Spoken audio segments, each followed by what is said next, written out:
أكد وكيل وزارة الصحة المساعد للشؤون الفنية والرعاية الصحية الأولية الدكتور خالد السهلاوي اهتمام وزارة الصحة الكبير بطب وجراحة العيون نظرا لتزايد حالات الإصابة نتيجة للأمراض المدنية الحديثة كمرض السكر والإصابات وحوادث الطرق. كلام السهلاوي جاء بمناسبة انعقاد الملتقى الطبي لأطباء العيون وتخريج طلبة برنامج البورد الكويتي. تقرير القضاء مع ريتا أبو ديب.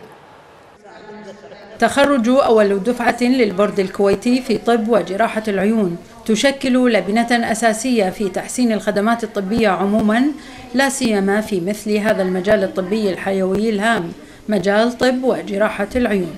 المؤتمرات الطبية العلمية في أي مكان احنا نستفيد منها من ناحية العلاج ومن ناحية الجراحة، خصوصا في أحدث التقنيات للعمليات الجراحية. راح نناقش أحدث التطورات في علاج أمراض وجراحة العيون، وراح يكون هناك نخبة ممتازة من أطباء من أمريكا ومن كندا ومن بريطانيا. المؤتمر يؤدى سنويا لمواكبة التطورات اللي موجودة في الخارج، بس المؤتمر هالسنة يتميز أن نخرج أول دفعة كويتية يعني متدربة تماما كليا في دولة الكويت، والحمد لله مخرجاتها يعني اليوم الاكزامينرز الممتحنين من برا يشيدون مستوى المتخرجين، يقولون يعني ما شاء الله أدائهم متساوي ومتقارب للمتدربين في أمريكا.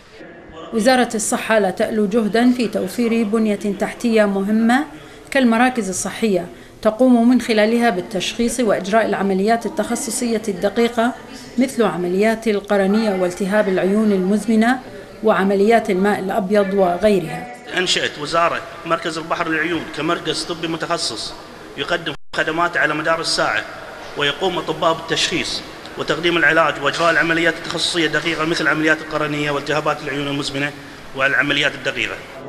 انعقاد هذا الملتقى العلمي يؤكد للأوساط الطبية الإقليمية والعالمية حرص واهتمام دولة الكويت بطب وجراحة العيون وسعيها للأخذ بأسباب التقدم والرقي بمستوى الخدمات الطبية.